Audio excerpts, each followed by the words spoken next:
아침을 여는 굿모닝 MBN입니다. KTX로 출근하는 분들 어젯밤 철도 파업 예고 뉴스에 걱정하셨을 텐데요. 밤사이 상황이 바뀌었습니다.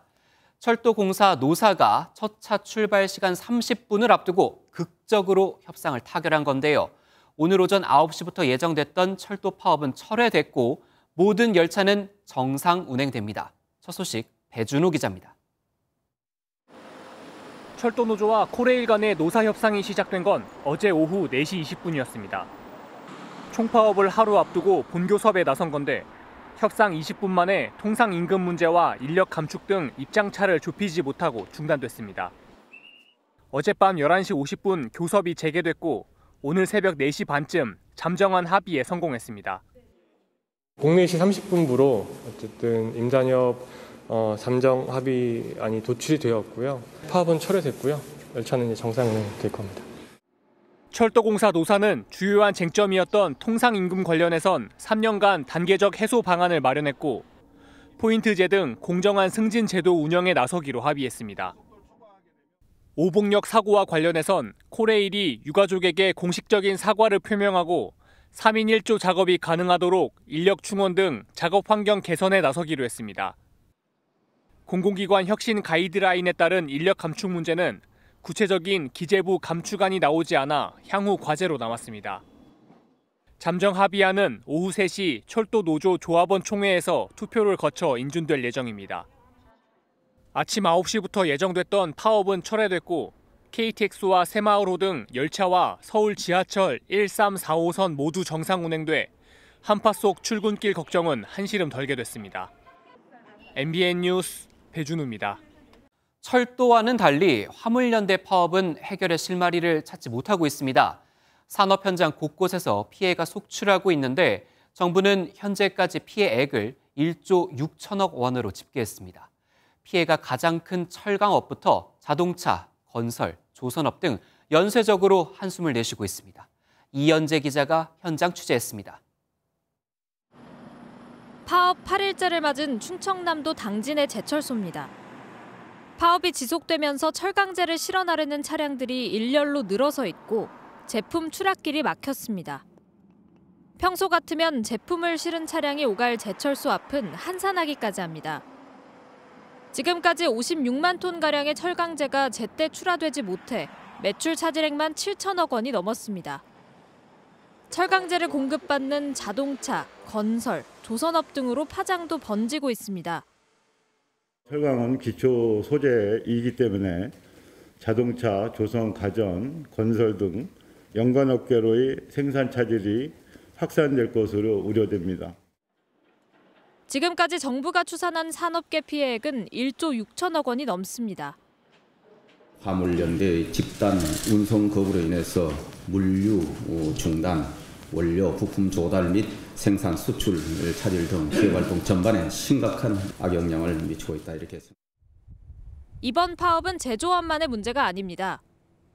수입된 옥수수와 밀 등 사료 원료가 주요 항구에서 반출 차질을 빚고 있습니다. 사료 공장은 보통 2, 3일치 원료만 확보하고 있어 파업이 더 길어지면 사료 생산에 어려움을 겪을 수 있습니다. 파업 초기에 아예 이틀 정도 운행을 못하게 했거든요. 하루치 재고밖에 안 남은 상황에서 계속 이어나가는 거죠. 파업 수위를 높이게 되면 2길부터는 바로 농가 공급에 차질이 생기는 거죠. 이곳 돼지 농장의 사료 탱크입니다. 화물연대 파업을 대비해 최대한으로 사료를 저장해뒀습니다만 이틀분이 채 남지 않았습니다. 축산 농가들은 최악의 상황이 벌어질까 걱정입니다. 심각하죠. 이 포기할 상태죠. 그럼 사료를 못 먹게 되면 젖 먹는 것도 젖도 못 먹게 되면 다 죽게 되죠. 파업 장기화에 대한 우려가 경제 전반에 걸쳐 점점 깊어지고 있습니다. MBN 뉴스 이연재입니다. 이런 가운데 정부의 업무 개시 명령에 따라 비노조원들이 일부 복귀하면서 시멘트 출하량이 늘어나는 모습을 보이고 있습니다. 파업의 동력이 떨어지고 민주노총의 대우도 흔들린다고 판단한 정부는 현장 복귀 압박 수위를 올리고 있습니다. 우종환 기자입니다. 시멘트 운송 차질을 빚고 있는 인천의 한 시멘트 사업소. 레미콘 차량이 사업소 밖으로 움직입니다. 업무 개시 명령이 시작된 이후 파업에 동참했던 비노조원들이 현장에 일부 복귀하면서 이틀 전 기준 시멘트 출하량은 4만 5천 톤으로 전일 대비 2배 이상 늘고 있습니다. 실제 운송이 이루어지고 있고요. 이제 전국 평균으로 보면 한 45%, 50% 선인데 좀 희망적으로 봅니다. 화물연대 파업의 동력이 떨어지는 조짐을 보이면서 정부는 파업 중단 압박에 박차를 가하고 있습니다.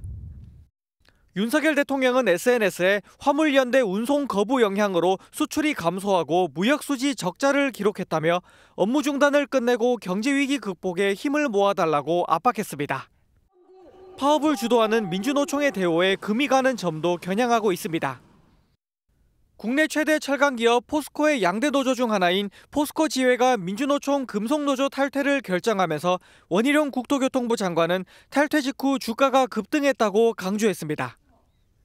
정부는 여전히 악화하고 있는 정유 부문에 대해서는 이르면 오늘 임시 국무회의를 소집해 추가 업무 개시 명령을 발동하는 방안도 검토하고 있습니다. 통상 주말이 되면 운송 거부 참여 인원이 줄어드는 경향을 보인 만큼 정부는 이번 주말을 총파업의 분수령으로 보고 있습니다. 다음 주 총파업을 예고한 민주노총은 대통령실 앞에서 결의대회를 열어 다시 한번 파업의 정당성을 알리고 참여를 독려했습니다. MBN 뉴스 우종환입니다. 그동안 우리 경제를 떠받쳐온 수출이 2달 연속 감소해 8개월째 무역 적자를 기록했습니다. 정부는 화물연대 파업을 원인 중 하나로 꼽았는데요. 수출이 막히고 민간 소비까지 위축되면서 올해 4분기엔 우리 경제가 역성장할 가능성도 나오고 있습니다. 이현재 기자가 보도합니다. 산업통상자원부가 발표한 지난달 수출액은 519억 1,400만 달러로 지난해 11월에 비해 14% 감소했습니다. 반대로 수입은 2.7% 늘어 결국 70억 1,000만 달러의 무역 적자를 기록했습니다. 수출이 지난 10월에 이어 2달 연속 감소하면서 우리나라 무역 수지는 8개월째 적자가 났고 누적 적자액은 426억 달러를 넘어섰습니다. 15개 주요 품목 중 자동차와 석유 제품, 2차 전지 등 4개 품목 수출은 증가했지만 핵심 품목인 반도체와 석유화학 등에선 크게 부진했습니다. 정부는 세계 경기 둔화와 화물연대 파업 등이 수출 감소 원인이라고 설명했습니다. 세계 여러 국가에서 경기 둔화가 지속되고 있는 데다 우리 항만에 수출 화물이 반출입되는 것들이 급속하게 감소하고 있습니다. 미국과 유럽, 중동 쪽 수출은 다소 늘었지만 우리나라 최대 교역국인 중국 수출이 25.5% 급감했고 아세안 수출도 13.9% 감소했습니다. 수출이 부진의 늪에 빠진 가운데 소비도 위축되면서 올해 4분기 우리 경제가 역성장할 우려가 커지고 있습니다. 우리나라 경제의 안전판 역할을 해오던 소비 역시 지금 이제 급격한 금리 인상으로 가계 구매력이 약화돼가지고 좀 기대할 수 없는 그런 상황이거든요. 그래서 역성장할 가능성이 상당히 좀 높고. 한국은행이 발표한 3분기 실질 국민 총소득은 465조 1천억 원으로 전반기 대비 0.7% 떨어져 국민의 실질 구매력이 떨어진 것으로 나타났습니다. MBN 뉴스 이현재입니다. 다음 뉴스입니다. 이태원 참사를 수사 중인 경찰청 특별수사본부가 참사 한 달여 만에 이임재 전 용산경찰서장 등 경찰 간부 4명에 대해 구속영장을 신청했습니다. 특수본 출범 이후 첫 영장 신청인데 구속 여부는 다음 주 월요일에 결정됩니다. 김태형 기자가 보도합니다. 이태원 참사를 수사 중인 특수본이 경찰 측 주요 피의자 4명에 대해 사전 구속영장을 신청하고 신병 처리에 나섰습니다. 이들에 대한 혐의는 2갈래로 나눕니다. 먼저 이임재 전 용산경찰서장과 송병주 전 용산서 112 상황실장은 참사 당일 적절한 조치를 취하지 않아 피해를 키운 업무상 과실치사상 혐의를 적용했습니다. 특수본은 이 전 서장이 서울경찰청에 경비기동대를 요청하지 않은 걸로 판단했습니다. 다만 참사 발생 후 50분 뒤 도착한 점을 근거로 직무유기 혐의를 적용하기엔 일단 소명이 충분치 않다고 판단했습니다. 또 박성민 전 서울청 정보부장과 김진호 전 용산서 정보과장에 대해선 증거인멸 교사 혐의가 적용됐습니다. 박 전 부장은 일선 경찰서 정보과장들이 모인 메신저 대화방에서 헬로윈 인파를 경고하는 보고서를 규정대로 삭제하라고 지시했고 김 전 과장도 부하 직원을 시켜 보고서를 삭제한 혐의를 받고 있습니다. 특수본에 따르면 4명은 모두 혐의를 부인하고 있는 가운데 구속영장 실질 심사는 오는 5일 열립니다. 특수본은 소방과 지자체 등 주요 피의자에 대한 신병 처리도 검토하고 있습니다. MBN 뉴스 김태형입니다. 긴급 구조가 필요한 재난 현장에선 그 지역 소방서장이 현장 지휘권을 발동하게 돼 있습니다. 그런데 이태원 참사 날은 밤 10시 반쯤 소방이 현장에 도착을 했는데도 밤 11시 8분이 돼서야, 그러니까 40분 가까이 지나서야 현장 지휘권이 발동됐습니다. 특수본은 최성범 용산 소방서장을 상대로 이 부분을 캐묻고 있습니다. 이규현 기자가 단독 보도합니다. 이태원 참사 당일 대응 2단계를 신속하게 발령하지 않은 혐의로 입건돼 특수본 조사를 받은 최성범 용산 소방서장.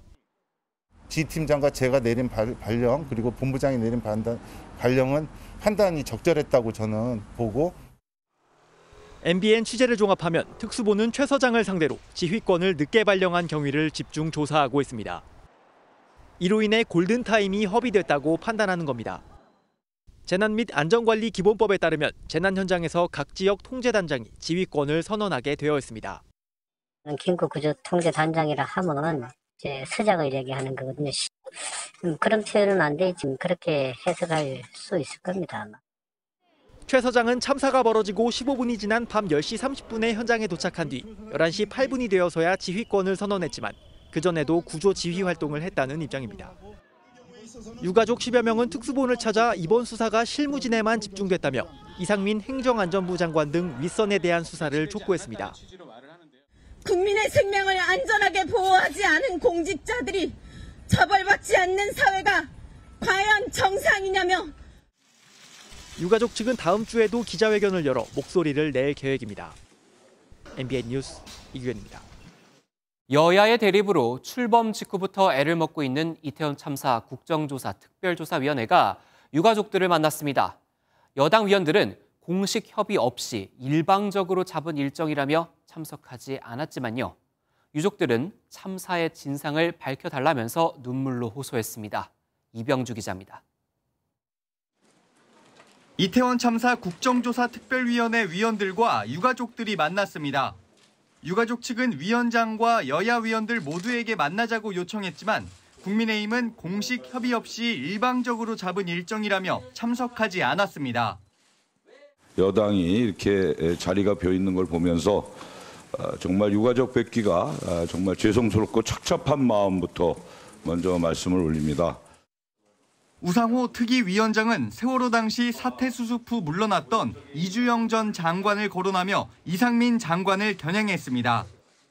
지금 당장 물러날 수 없다면 국정조사가 끝나고 나서 사퇴하겠다는 약속이라도 해주셔야 되는 게 아닌가. 위원들을 만난 유가족은 눈물로 진상규명을 호소했습니다.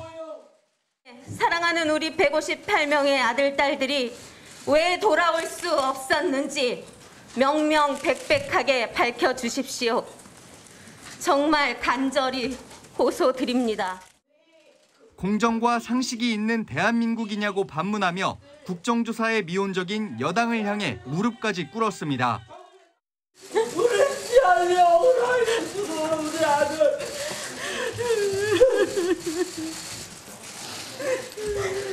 진실을 밝혀주십시오.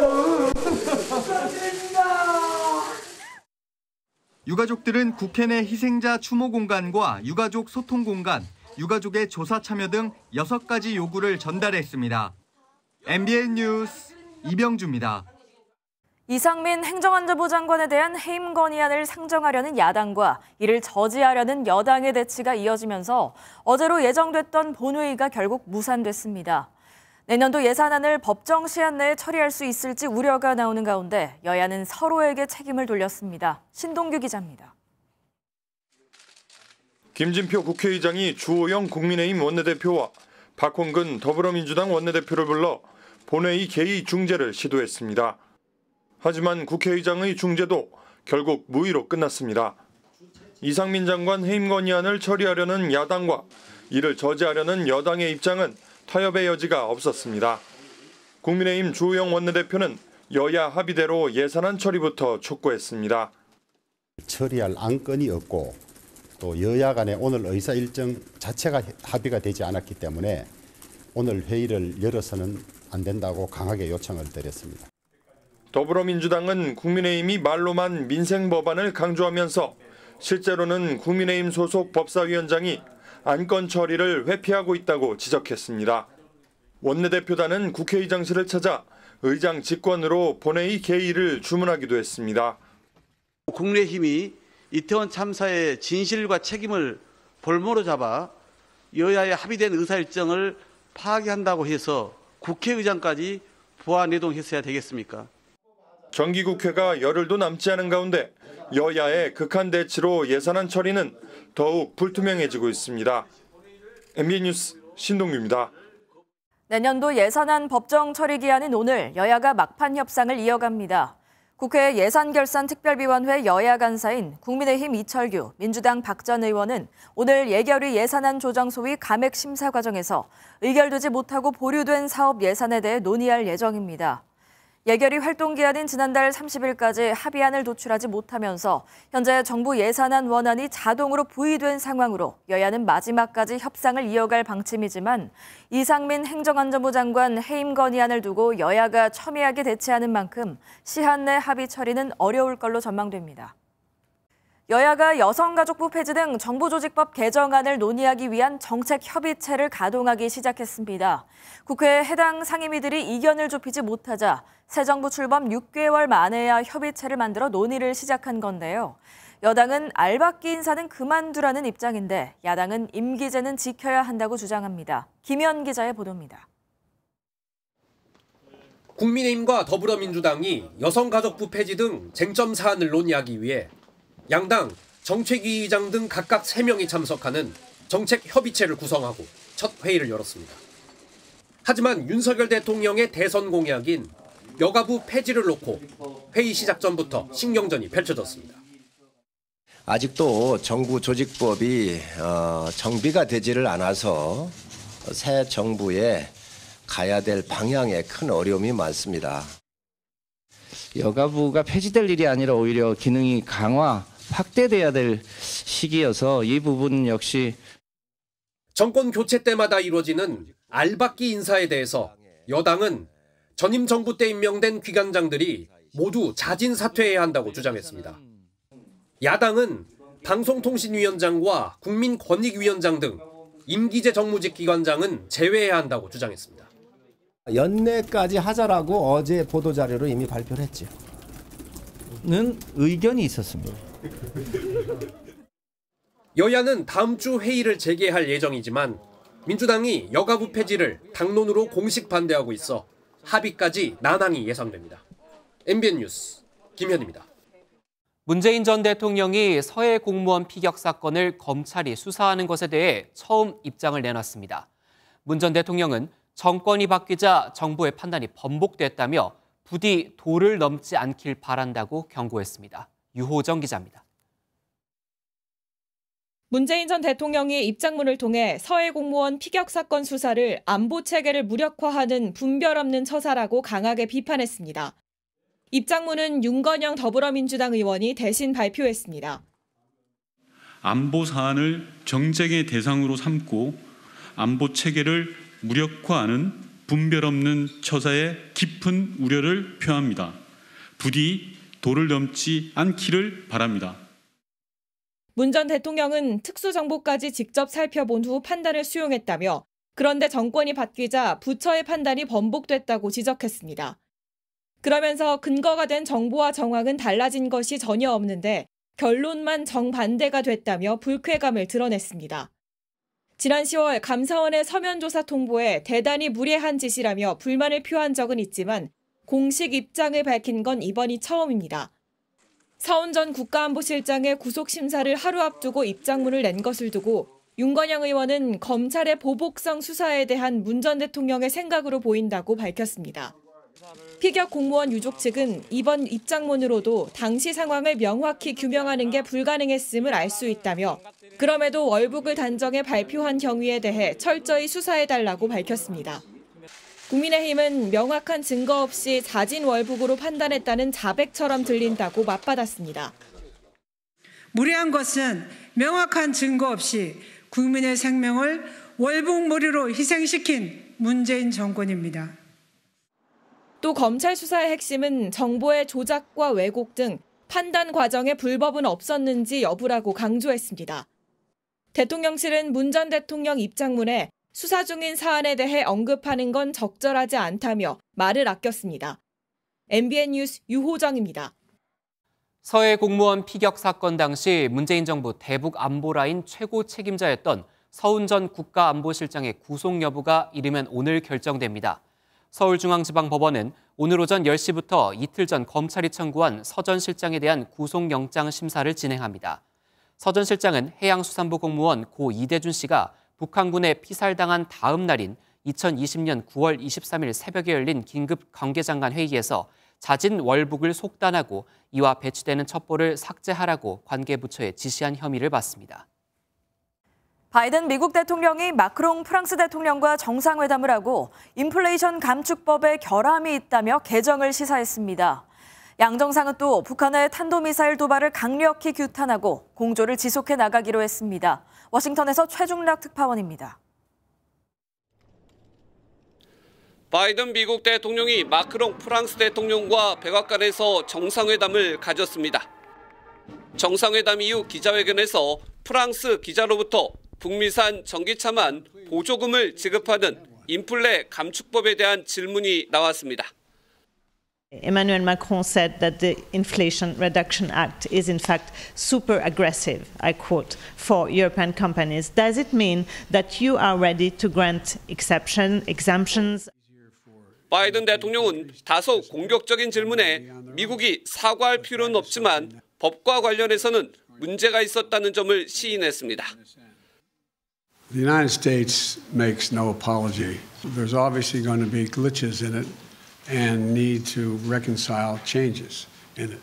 For example, there's a provision in it that says that there is an exception for anyone who has a free trade agreement with us. 특히 동맹국들을 배제하기 위한 것은 아니었다며 조정할 수 있을 것이라고 밝혔습니다. 양 정상은 또 공동성명에 북한의 전례 없는 도발을 규탄했습니다. 북한의 불법적인 탄도미사일 발사 규탄과 함께 유엔 안보리에서 북한의 위반을 다루기 위한 공조를 지속하기로 했다는 문장이 포함됐습니다. 우크라이나 전쟁과 대만 문제 등 국제사회 문제에 대한 협력을 강조한 후 마크롱 대통령은 미국의 역할에 감사를 표했습니다. We are pleased to see you choose to honor your usual commitments and your campaign promises to become involved once again in the world's biggest challenges, including the climate and health. 바이든 대통령이 인플레 감축법과 관련해 의회에서 동맹국들과의 협의가 부족했다는 점을 처음으로 인정하면서 우리 기업에도 직접적 영향을 미치는 법 개정에 탄력이 붙을 전망입니다. 워싱턴에서 MBN 뉴스 최중락입니다. 보이스피싱 일당이 무더기로 잡혔는데 구성원을 살펴보니 영화에서나 나올 법한 범죄 조직이었습니다. 조직폭력배와 마약 사범까지 포함돼 있었는데요. 일당 중 8명은 구속됐습니다. 표선우 기자가 보도합니다. 반팔 티셔츠 차림의 남성이 비상계단으로 불이 나게 뛰어가고 주차장을 가로질러 도망갑니다. 국내 보이스피싱 총책 A씨가 아파트에서 도주하는 모습입니다. A씨와 중국 오더집 총책 등 3명은 지난 2013년 9월부터 올해 6월까지 경찰관을 사칭하고 저금리 대출 등의 명목으로 23명의 9억 5천만 원을 가로챈 혐의를 받습니다. 마약 전과가 있었던 A씨의 체포 현장에선 필로폰 흡입 도구와 함께 마약 공범도 적발됐습니다. 특히 이들과 알고 지내던 칠성파 행동대원과 부산 동방파 두목 등 조폭까지 보이스피싱 범죄에 가담했다가 함께 입건됐습니다. 또 가상화폐 거래소를 통해 뜯어낸 돈을 코인으로 바꿔 해외에서 자금을 세탁했고 이 과정에서 위조 신분증도 사용했습니다. 검찰은 계좌 추적 영장을 계속 받아야 했던 기존 방식과 달리 피해금이 이체돼 지급이 정지된 계좌와 신청서 등을 역추적해 한 번의 영장으로 추가 피해자와 금액을 특정한 것으로 전해졌습니다. 최종적으로 피해금이 입금된 은행이 직전 이체 내역 자료를 보유하고 있다는 점을 착안하여 계좌 지급정지 서류와 금융감독원의 지급정지 계좌 공시제도를 활용하고 A씨 등 30명을 입건한 검찰은 8명을 구속 기소하고 아직 검거되지 않은 중국 총책들에 대해서는 인터폴 적색 수배를 요청했습니다. MBN 뉴스 효선우입니다. 도이치모터스 주가 조작 사건에서 일명 김건희 파일 작성에 관여한 인물로 지목된 전직 투자자문사 임원이 검찰에 구속됐습니다.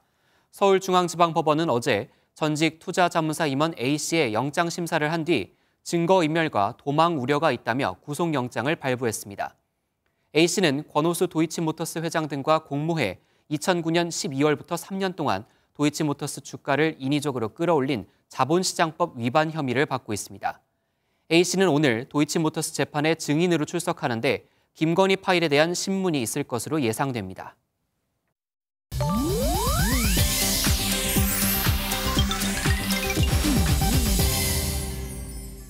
인터넷에선 어떤 소식들이 화제일까요? 인터넷 와글와글입니다.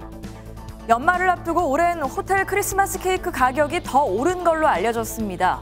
호텔 업계에 따르면 크리스마스 케이크 가격은 전년 대비 3, 4만 원가량 올랐다고 하는데요. 우유와 밀가루, 달걀 등 재료값과 인건비가 오른 게 원인으로 꼽힙니다. 최근 유통식품업계는 이른바 케이크 전쟁을 벌이고 있는데요. 20만 원대 호텔 케이크부터 반려견 케이크, 가성비 케이크까지 종류도 천차만별입니다. 실제로 A호텔은 회전목마 모양의 케이크를 20만 원에, B호텔은 집 모양의 케이크를 12만 원에 내놓는 등 특급 호텔들이 저마다 고가의 케이크를 선보인 반면 한 식품업체는 9,980원짜리 가성비 케이크와 7만 1,000원짜리 프리미엄 케이크를 같이 내놓기도 했는데요. 뛰는 물가에 조금이라도 절약하려는 알뜰 소비자들과 연말연시 작은 사치를 누리고 싶은 스몰 럭셔리 소비자들의 마음을 모두 잡을 수 있을지 궁금하네요. 전 세계인의 축제인 월드컵이 한창인 가운데 축구 황제 펠레가 병원에 또 입원했다는 소식이 전해졌습니다. 펠레는 지난해 대장암 수술을 받은 이후 치료를 받아왔는데요.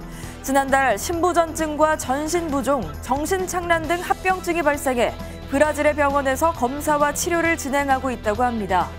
어느덧 80대의 고령이 된 펠레는 월드컵에서 조국 브라질에 3번이나 우승컵을 안긴 역사적인 스타 플레이어로 이번 소식에 많은 누리꾼들이 우려를 보냈는데요. 펠레의 딸이 SNS를 통해 긴급한 상황은 아니라는 글을 남겼다고요. 하루빨리 건강한 모습으로 팬들과 다시 만나길 바라겠습니다. 호주에선 누군가 인도로 계속 화분을 떨어뜨리는 일이 벌어졌는데요. 놀랍게도 사람이 한 행동이 아니었습니다. 호주 멜버른의 한 도로입니다. 도로 위에 화분이 깨져 있는데 또 하나가 건물 어딘가에서 뚝 떨어집니다. 자세히 보니 발코니에 앉아있는 건 하얀 앵무새 한 마리. 난간 아래를 내려다보던 앵무새는 날개를 퍼덕이더니 이번엔 무거운 화분을 하나 들고 날다가 떨어뜨리기까지 합니다. 너무 똑똑하다 못해 위험한 습관을 지닌 앵무새. 행인들은 신기함도 잠시 혹여나 화분을 맞을까 두려움을 느꼈다고 하는데요. 일부 현지 누리꾼들은 매년 발생하는 일이라 익숙하다고 전했다죠. 대체 왜 이런 행동을 하는 건지 누구라도 나서서 이 말썽꾸러기 앵무새를 좀 말려야 할 것 같네요. 인터넷 와글와글이었습니다. 활주로가 건설되는 2020년까지만 골프장 영업을 하기로 했는데 활주로는 건설되지 않았고 2020년은 지나버렸습니다. 그럼 계속 골프장 영업을 할 수 있을까 없을까? 법원이 그 결론을 내렸습니다. 인천공항에 있는 골프장 스카이 72 얘긴데 법원은 공항에 손을 들어줬습니다. 이제 스카이 72 측은 인천공항공사에 골프장을 넘겨야 합니다. 이상엽 기자가 보도합니다. 수도권 최대 골프장인 스카이 72입니다. 계약 당시 운영사는 인천공항에 활주로가 건설되는 2020년 말까지 골프장 영업을 하기로 했습니다. 하지만 인천공항공사는 계약이 끝났다며 퇴거를 요구했고 스카이 72 측은 활주로가 착공되지 않은 만큼 계약 기간이 남았다고 주장하며 법적 공방이 벌어졌습니다. 앞서 1, 2심은 인천국제공항공사에 손을 들어줬는데 대법원도 원심을 확정하면서 재판은 인천국제공항의 승소로 끝났습니다. 스카이 72 측이 점거하고 있는 골프장 부지는 후속 운영사가 인도받은 뒤 운영을 이어갈 예정입니다. 불법적으로 골프장 영업을 지속하고 있었는데 그런 것들이 마무리되게 돼서 법원의 판단에 대해서 되게 존중하고 있습니다. 스카이72 측은 대법원 판결은 존중하지만 여전히 영업권을 갖고 있어 후속 사업자의 골프장 영업은 불가능하다는 입장을 밝혔습니다. 하지만 공사는 골프장 부지를 무단으로 사용한 만큼 인천시의 체육시설로 등록할 수 없기에 영업권 또한 인정받을 수 없다고 반박했습니다. 이와 별도로 공사 측은 23개월간 골프장을 불법 영업한 스카이72에게 그동안 못 받은 임대료 1,000억여 원에 대한 손해배상 소송을 추진할 예정입니다. MBN 뉴스 이상엽입니다. 올해 3월 기준 국내 가구당 평균 부채가 9천만 원을 돌파했습니다. 특히 영끌을 하거나 전세를 끼고 집을 사는 갭 투자에 나선 29세 이하 청년층에서 가장 큰 폭으로 빚이 증가했는데 금융부채 보유 가구 중 3분의 2가 원리금 상환이 부담스럽다고 응답했습니다. 엎친 데 덮친 격으로 이건 집값이 떨어지기 전에 조사한 결과입니다. 지금은 기준금리가 2%나 올랐고 아파트값은 또 역대 최대폭으로 하락했습니다. 어제 모처럼 대여급 아파트들이 모델하우스를 열어 많은 사람이 몰렸지만 얼어붙은 부동산 시장에 온기를 불어넣기는 역부족이란 분석입니다. 최윤영 기자가 다녀왔습니다. 단군 이래 최대 재건축 단지라는 말이 나올 정도의 초대형 12,000가구가 들어서는 곳 모델하우스입니다. 최근 부동산 시장 침체기에 보기 드문 풍경입니다. 시장이 안 좋다고 했는데 생각보다는 여기 오신 분들 보니까 그렇지도 않은 것 같아요. 실수요자들 입장에서는 되게 좋은 기회가 될 것 같아요. 문을 연 또 다른 모델하우스. 강북권 1,000가구 대단지 아파트인데 여기도 비슷합니다. 부동산 시장 침체 속 모처럼 나온 큰 분양 물량입니다. 시장이 어떻게 반응할지 다음 주에 있을 청약 경쟁률에 관심이 쏠리고 있습니다. 특히 둔촌 주공의 84제곱미터는 분양 가격이 12억 원을 넘어 중도금 대출이 되지 않기 때문에 청약을 포기하는 사례도 나올 것으로 예상됩니다. 주변 집값이 크게 하락하고 대출 규제에 금리까지 올라서 청약 경쟁률은 종전보다 낮아질 것으로 예상이 되고요. 청약 결과에 따라서 향후 분양시장의 풍향계로 작용할 것으로 예상이 됩니다. 이번 주 아파트값은 또다시 역대 최대폭으로 떨어졌습니다. 서울에서는 노원, 도봉, 강북이, 수도권에선 인천, 광명 지역 하락폭이 컸습니다.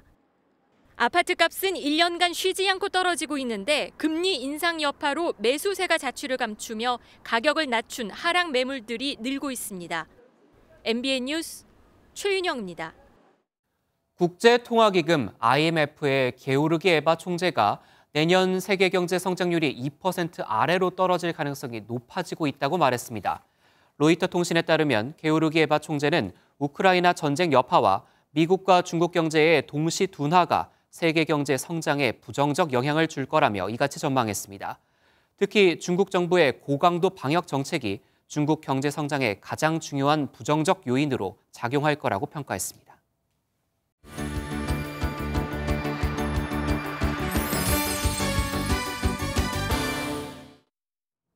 굿모닝 월드입니다. 연말연시를 맞아 세계적인 경매회사 소더비가 역대급 경매품을 준비했습니다. 박물관에나 있을 법한 물건들이 경매에 나왔네요. 거대한 공룡 두개골 화석부터 영화배우 폴 뉴먼이 착용한 고급 시계, 미국 헌법 초판까지 가장 관심을 끄는 건 아무래도 공룡 두개골 화석인데요. 고고학자들로부터 가장 완벽한 형태의 화석으로 평가받고 있는데 낙찰가가 200억 원을 훌쩍 뛰어넘을 걸로 추정됩니다. 금빛 다이아몬드 역시 눈길을 끕니다. 무려 303캐럿. 거대한 크기의 다이아몬드가 경매에 등장하는 일은 매우 드문데요. 놀랍게도 1980년대의 한 소녀가 콩고 민주공화국에 있는 친척집 뒤뜰에서 발견했다네요. 바이든 정부 들어 처음으로 마크롱 프랑스 대통령 내외를 초청해 외국 정상과 백악관 만찬을 진행했습니다. 식사 그 이상의 의미를 담고 있는 만찬 회동에서 어떤 요리들이 식탁에 올랐을까요? 만찬의 주제는 프랑스 국기를 상징하는 빨강, 흰색, 파랑. 이번 만찬은 메뉴 구성부터 테이블 세팅, 공연에 이르기까지 질 바이든 여사가 하나하나 지휘했습니다. 랍스터와 소고기, 미국산 치즈 트리오까지 정말 먹음직스러운데요. 디저트 역시 삼색으로 표현했습니다. 질 바이든 여사는 미국과 프랑스의 공통 가치인 자유, 민주, 평등과 우정에서 영감을 받았다네요. 베트남 하노이에서 자원봉사자로 구성된 선생님들이 200명에 달하는 늦깎이 학생들을 가르치고 있습니다. 100발의 학생들이 모인 열정 넘치는 교실로 가보시죠. 영어 수업에 한창인 선생님과 열심히 읽고 쓰는 학생들. 발표를 하려고 손을 번쩍 든 모습이 인상적인데요. 학생들의 나이가 좀 많아 보이는 이곳은 하노이에서 할머니들을 위해 운영하는 무료 영어 교실입니다. 100발의 할머니 응유엔 씨는 수업을 들으면서 영어 공부에 한창인 손주들을 더 많이 이해할 수 있게 돼 행복하다고 합니다. 공부에도 때가 있는 거 아니냐고요? 배움을 향한 열정만 있다면 나이는 숫자에 불과한 것 같네요. 굿모닝 월드였습니다. 중국 본토에서 당국의 강경 진압으로 백지 시위가 소강 상태를 맞은 가운데 해외에선 오히려 시위에 동참하는 행렬이 늘고 있습니다. 중국 내 시위자에 대한 온오프라인 단속은 강화됐지만 당국은 방역 완화에도 속도를 내며 민심 잡기에 나서고 있습니다. 베이징 윤석정 특파원입니다. 중국이 제로 코로나 정책에 항의하는 시위대를 무력으로 진압하자 이를 규탄하는 집회가 세계 곳곳에서 잇따라 열리고 있습니다. 집회 참가자들은 중국에 있는 가족을 걱정하는 마음에 모였다고 입을 모읍니다. I decided to join this protest because, well, my hometown is in Shanghai, and a lot of people in Shanghai, they joined this protest. They got arrested. 시위의 발단이 된 우루무치 화재를 떠올리며 중국 정부의 위구르인 탄압을 멈추라는 요구도 나왔습니다.